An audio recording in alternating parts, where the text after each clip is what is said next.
Il viaggio di musica in villa fa tappa a Ronchis e in particolare oggi scopriamo la frazione di Fraforeano. Il nostro percorso inizia dalla chiesa parrocchiale dedicata ai santi Fermo, Russico e Procolo e da qui andremo a ascoltare il contributo musicale di Cristina Mauro, Flavio Zanier e Paolo Sgheri che ci propongono dei testi che si basano sulla ricerca che Don Pressacco ha dedicato all'Ancona di Santa Sabida. E proprio da qui, da questa Ancona legata alla religiosità popolare della nostra gente, Angelo Floramo e Stefano Montello ci parlano del patriarcato di Aquileia nel Medio Friuli.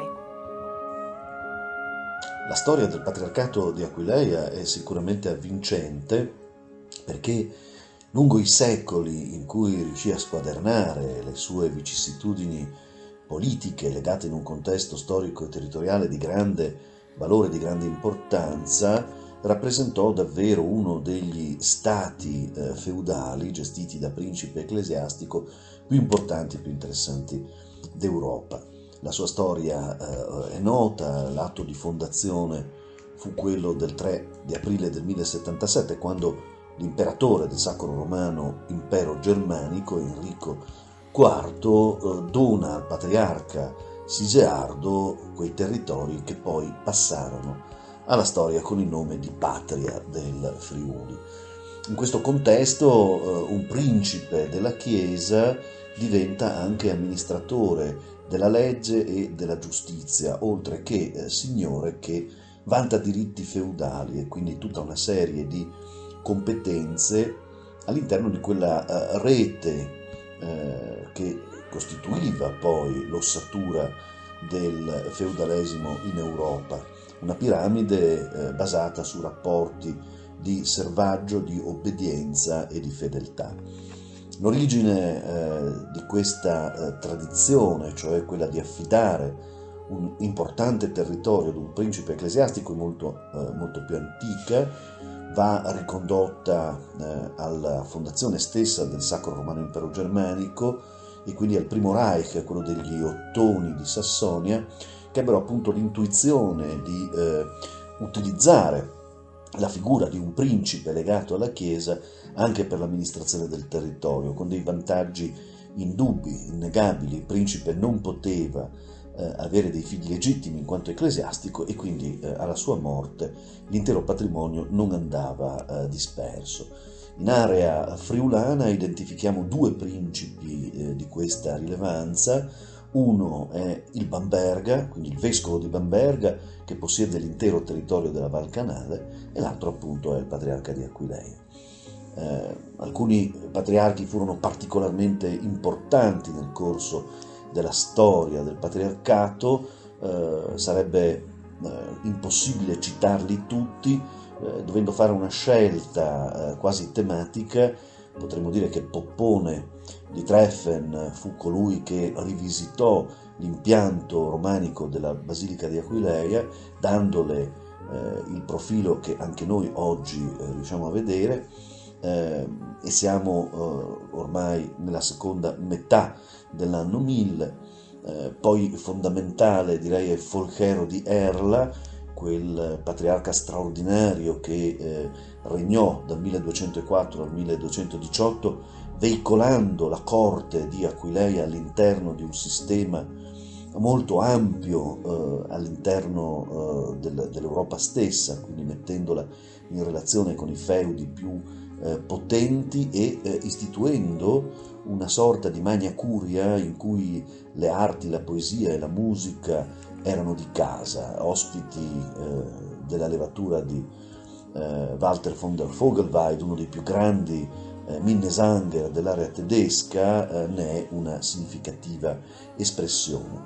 E poi c'è il grande Bertrando da Saint-Genèse, che muore assassinato sul guado della Richenfelda nel 1350, patriarca che proveniva dall'area occitanica e che riuscì a istruire tutto un percorso di reti e di circolazioni librarie all'interno della patria del Friuli, nella speranza di poter istituire anche una grande università nella città di Cividale, un'università gestita dalla punta di diamante della chiesa dell'epoca, che era rappresentata dall'ordine dei frati domenicani. Periodo sfortunato il suo, ovviamente, perché ci troviamo nel cuore di uno scisma profondo che si sarebbe delineato da qui ad un ventennio dalla sua morte, a partire dal 1377, ma che già vedeva la Chiesa di Roma presente in cattività ad Avignone, quindi soggetta al re di Francia, sottoposta a delle pressioni molto intense anche da parte delle mire di controllo esercitate dall'impero. Quindi è un momento di grande importanza e anche molto difficile.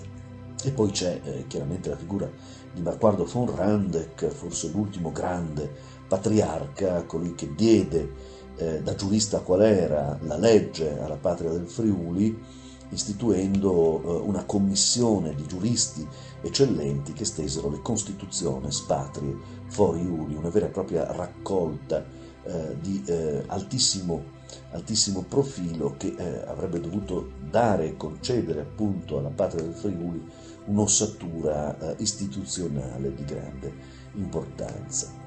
In tutto questo riuscire a identificare delle micro aree all'interno del territorio patriarchino diventa un esercizio estremamente interessante, perché permette di puntualizzare l'attenzione su alcuni contesti territoriali di particolare interesse e di particolare valore. Uno di questi è ovviamente il Medio Friuli.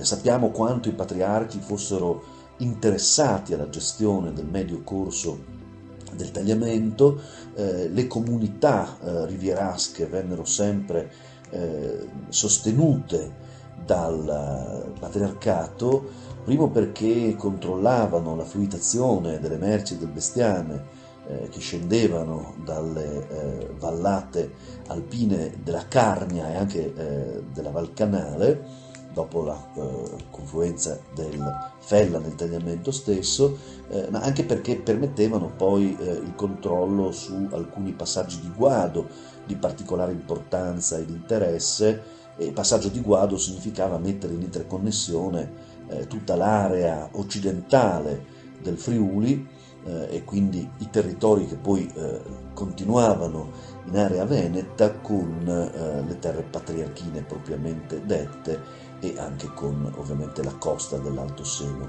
dell'Adriatico. Quindi il Medio Friuli rappresenta sicuramente un territorio di grande importanza economica, giuridica ed amministrativa. La stessa città di Codroipo diventa un punto di interesse nevralgico per il patriarcato, e la ricchezza stessa non solo del mercato ma anche della società, del tessuto sociale della città di Codroipo è riconducibile a questo.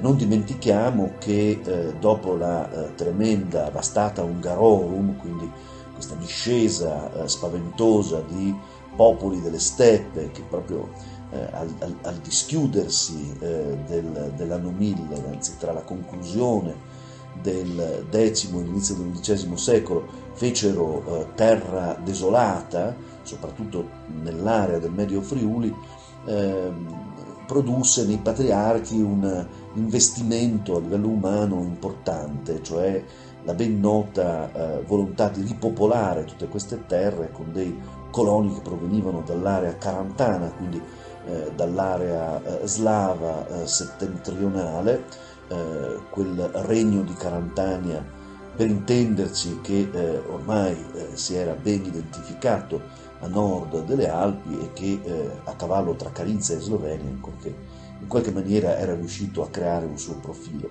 Ecco, molti di questi coloni discesero nella terra lasciata incolta e desolata da questa spaventosa traversata ultima, una tra le ultime grandi migrazioni di popolo in Europa, scorrerie anzi per essere più precisi, e la ripopolarono apportando i loro usi, costumi, tradizioni e anche la toponomastica dei luoghi e dei territori, e dietro la toponomastica chiaramente anche tutta una serie di culti e di riti che fecero ricca e plurale la terra del patriarcato di Aquileia. Non dimentichiamo da ultima la presenza, già subito dopo l'anno 1000, di una abbazia di grandissimo interesse, l'abbazia di Saint-Dury,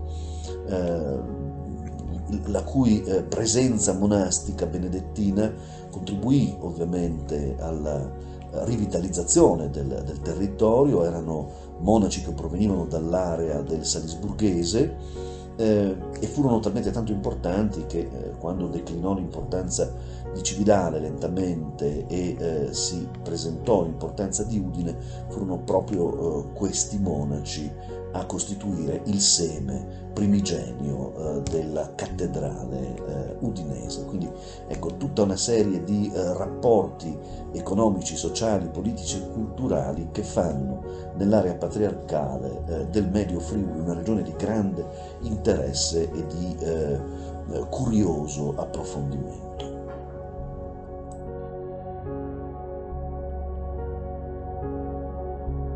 Buongiorno a tutti, io sono Stefano Montello, siamo a Ronchis, nel comune di Ronchis, in località Fraforeano, a metà strada fra Ronchis e Fraforeano, in realtà molto prossimi al fiume Tagliamento. Questa è la chiesetta ancona votiva di Sante Sabide. Io vorrei presentarvi un po' a grandi linee questo piccolo edificio, partendo da un fatto legato al nostro tempo. In realtà noi siamo abituati a confrontarci in questo tempo appunto in perenne trasformazione con quelli che gli antropologi chiamano i non luoghi, e ad avere, come si può dire, una relazione stretta con la realtà in perfetta solitudine, attraverso i giornali, attraverso la televisione, attraverso internet. Ebbene, questo invece che sta alle mie spalle è in qualche modo il luogo dell'interezza, dell'unità, del noi. Questo edificio è stato costruito da mani anonime 500 anni fa, e da mani anonime per tutto questo tempo è stato curato, accudito, ripulito e conservato. Non c'è soltanto devozione in un atteggiamento come questo, ma c'è soprattutto un bisogno. Attraverso la cura fisica di questo luogo, attraverso la cura della memoria di ciò che questo luogo ha rappresentato, in molti che sono venuti qui nei secoli si è sentito il bisogno di rimarcare la loro presenza qui, di lasciare un segno del loro passaggio, anche semplicemente oliando i cardini del cancello, oppure lavando e stirando la tovaglia che sta sull'altare, oppure aggiustando una fenditura qui nel tetto. Essere stati qui, per i molti anonimi che ci sono stati, ha significato rivendicare un posto nella storia. È in luoghi come questi che i senza storia emergono dal loro anonimato, si aggrappano ai bordi del tempo e sembrano dirci, no, da lontano: ehi, ci siamo stati anche noi qui.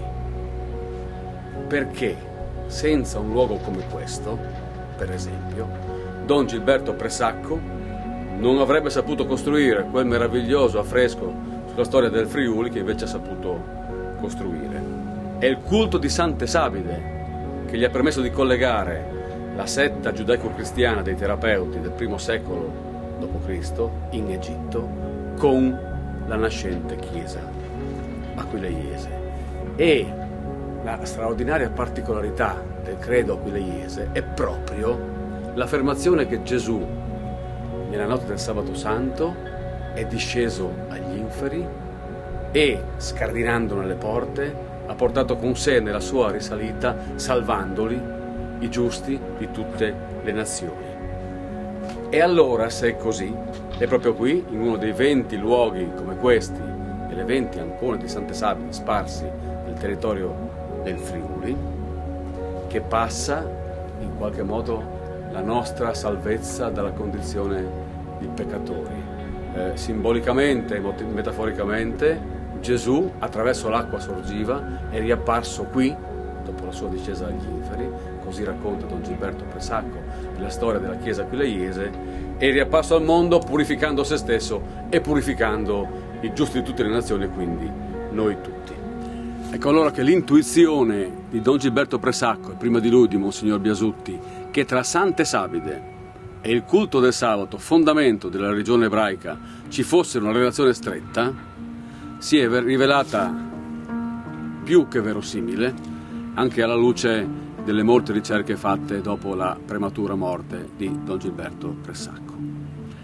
E quindi da qui, da un luogo come questo, apparentemente anonimo, passa, come si vede, molta storia. Questo è un luogo pieno di storia, eppure è anche un luogo di una dimenticanza e di una rimozione.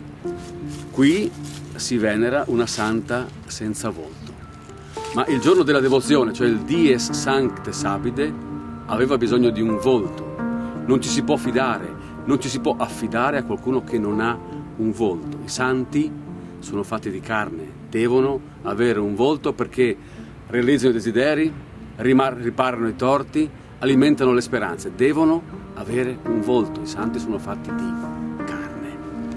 E quei senza storia anonimi che abbiamo visto prima, senza privi di volto, di parola, insomma quelli che la storiografia chiama le classi subalterne, insomma migliaia di contadini popolani nel corso dei secoli hanno dato le loro stesse fattezze a questa santa, dipingendola e immaginandola come una donna fra molti.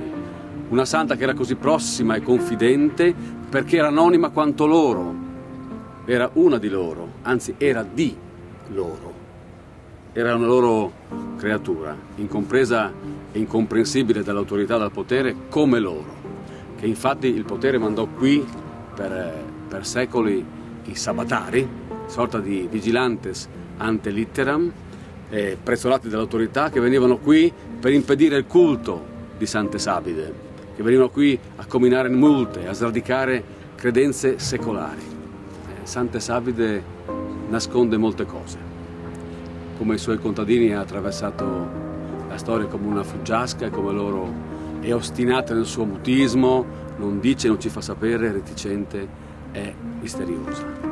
Ma la sua presenza, la sua reticenza e in sostanza il suo mistero sono quello stesso mistero contadino di cui parlò in una sua poesia Pierpaolo Pasolini e più volte ripreso da Don Gilberto Pressacco, che è il mistero di un mondo contadino che è stato, ecco qui appunto, dimenticato e rimosso, e lo ricordiamo soltanto quasi con scherno, per la miseria, per la sopraffazione, per la fame.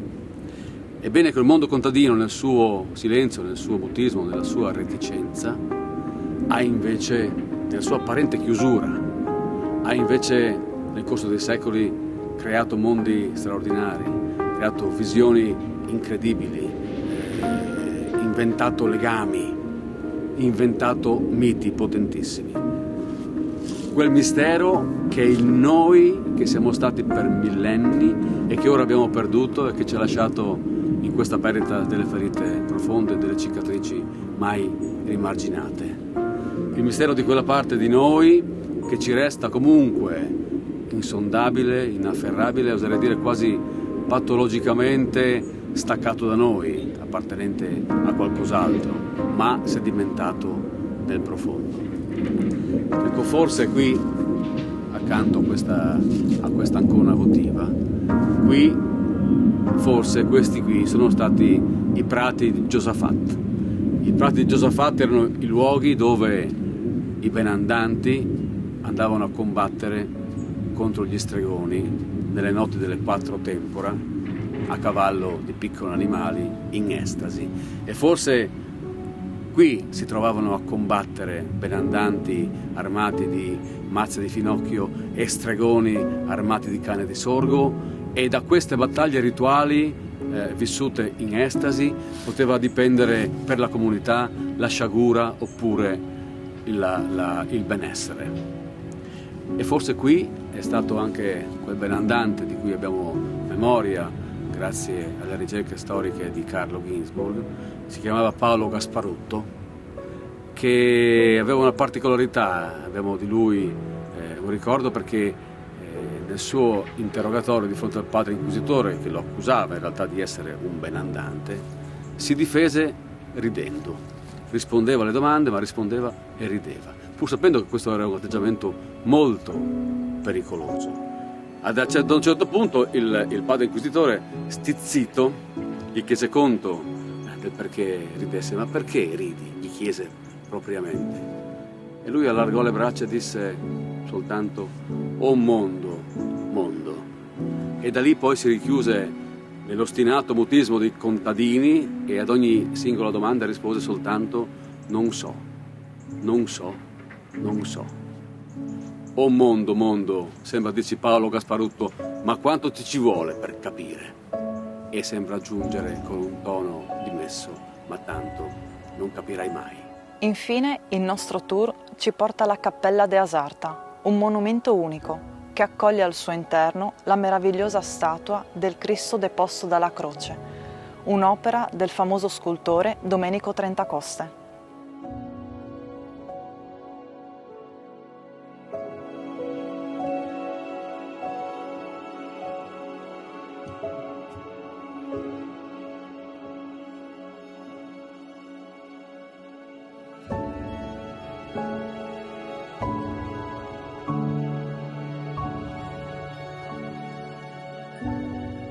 Un saluto a tutti voi e buona visione!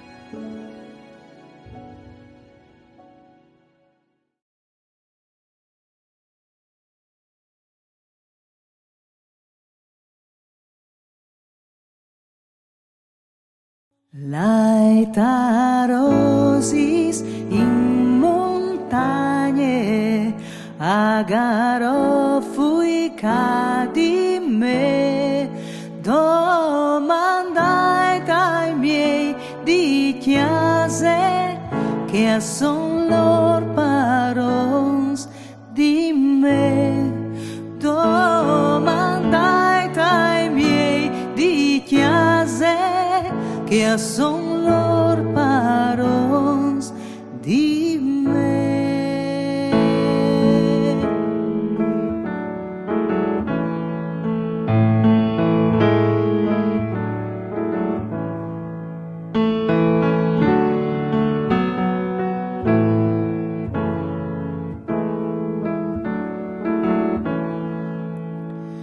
Se sapessi spantacines, c'è son suspirs d'amor, si mor si va sottiare e anche mo si sint dolor, si mor si va sottiare e anche mo si sint dolor.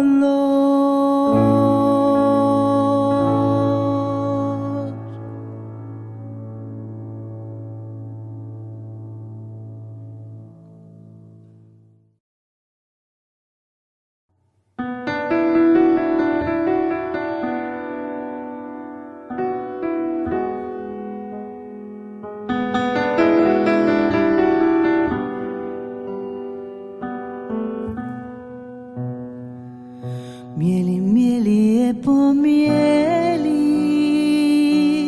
dirai. Mieli, mieli, torni a te.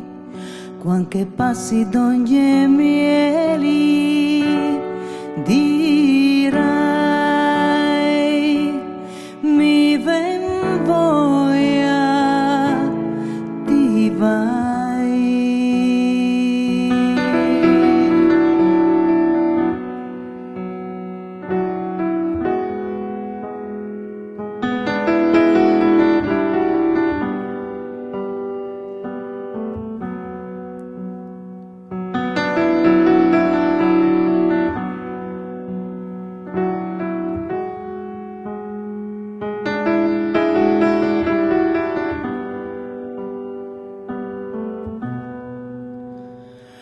La me poema era di mieli, dirai.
quasi un chant alla chiarniere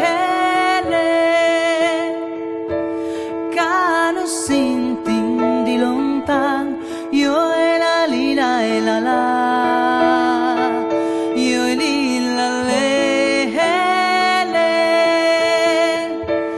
che non senti di lontan che non senti in te casere la calegno curisi io e la lila e la la io e lila le la calegno curisi al vegnot e scur di Svizzerinsi io al paese io e la lila e la la io e lila le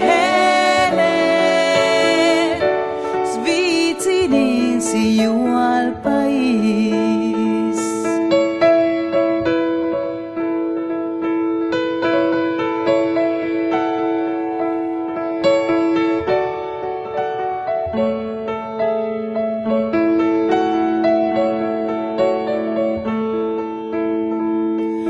Voi la viodi dal mio zovi sale vivo, sale muerto io e la lila e la la io e lila le sale vivo, sale muerto sale viv voi la chiatalu sale muart voi la edaur io e la lila e la la io e lila le sale muart voi la edaur.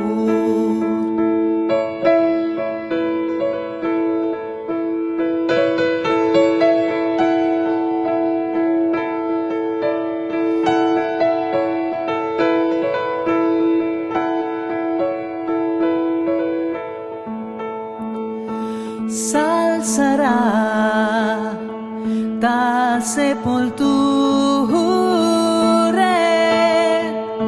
io lo voglio scarfar fur io lo voglio scarfar fur io lo voglio scarfar fur.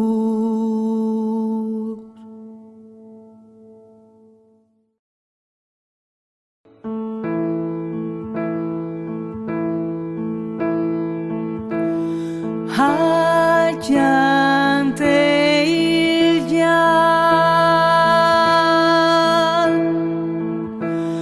al criche il di,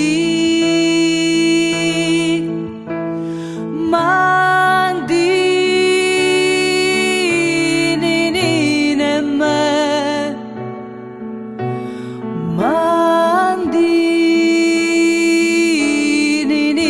ne me,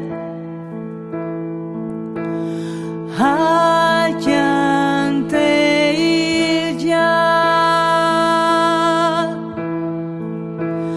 al criche il di, mandini ne me, mi tocce parti e io partis doman voi vie e io partis doman voi vie e io partis doman voi vie con consolimi a fa l'amor.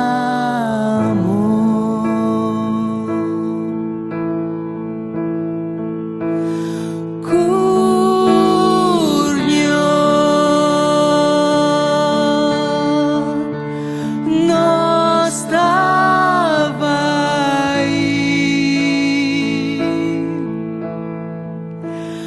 al ciante il gian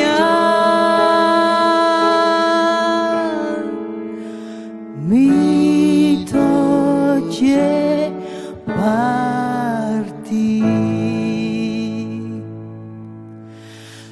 e io partis doman voi vie e io partis doman voi vie e io partis doman voi vie e io partis doman voi vie e io partis doman voi vie e io partis doman voi vie e io partis doman voi vie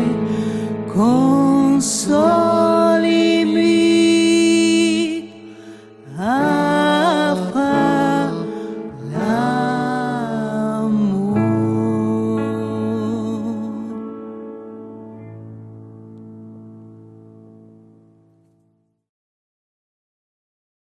Jolilu, jolilu, jolilu, jolilu, jolilu, jolilu, jolilu, jolilu, jolilu, jolilu, cale bien. Yo, tan bien que yo eri, yo, tan bien que yo eri, yo, tan bien que yo eri, tan brut que soy vignut, tra l'amor e il desideri, tra l'amor e il desideri, tra l'amor e il desideri, si rovina la gioventù.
Se tu vens casutas cretis la que lor mi ansotera ale uns plat plendiste lutis tagno sang l'estat bagnat par segnar une cruzute e sculpide l'intal cret tra che stelis nas l'arbute tropilor io i doar quiet tra che stelis nas l'arbute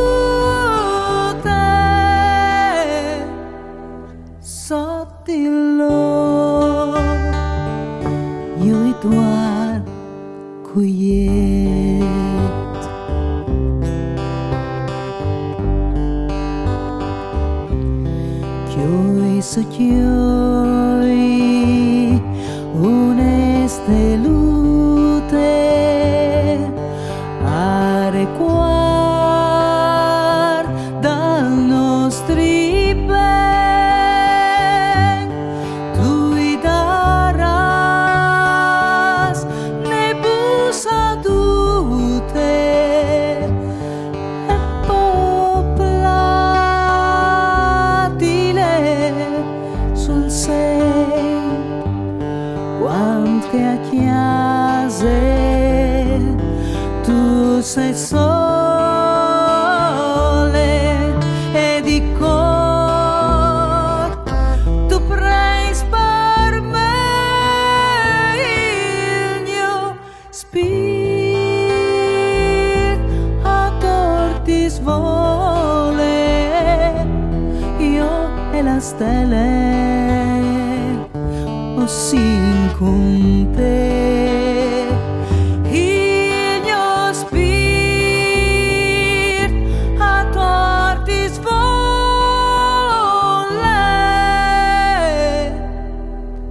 io e la stelle sì con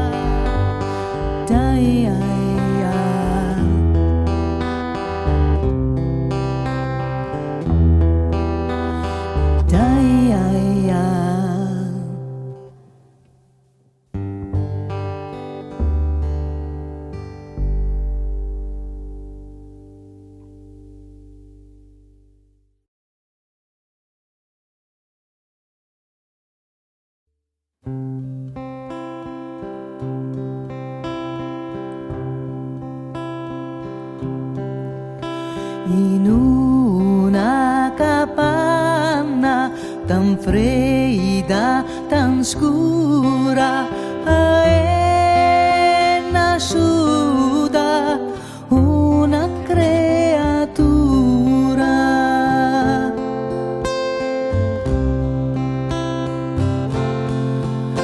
Non era l'usor ni lums ni candelas in ciel sol na stella faceva piedi in ciel sol na stella faceva piedi.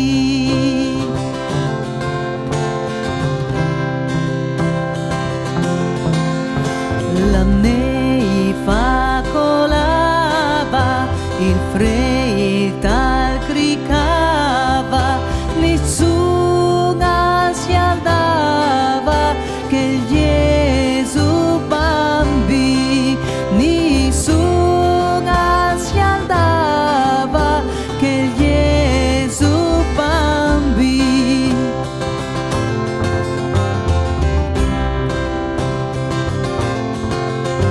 Il fruttal vaiva di freit e di fan non era sustura di me tintamma non era sustura di me tintamma.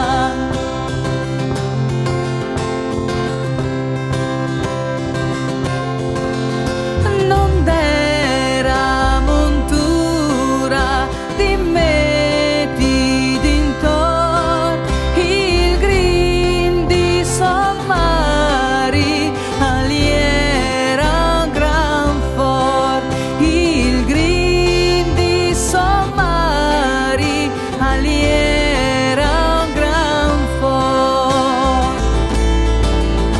Osanna alleluia Osanna alleluia Osanna al Signor con pace e con amor.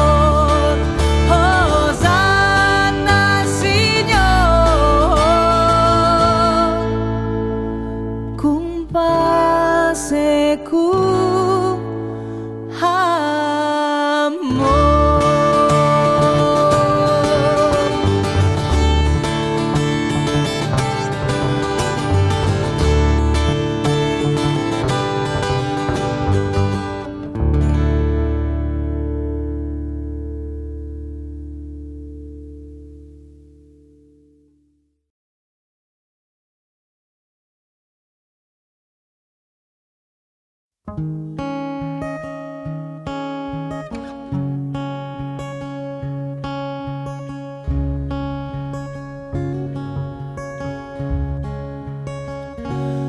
Ave Vergine o saludi come l'agno anche io. Ave plena di ogni grazie il Signor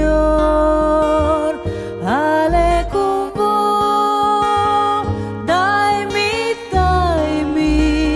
une chialade con che il voli plenda amor. Oh gran mari immacolate, oh colombe dal Signor.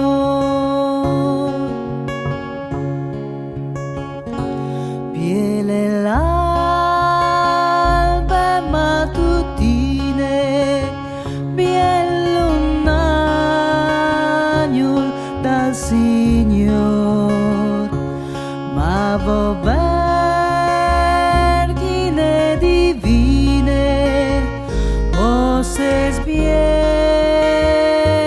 plui di no, fai si tonge o chiare mari, con che il vuestri pie bambi, che o luciali, che o lu tocchi, che o lu busi.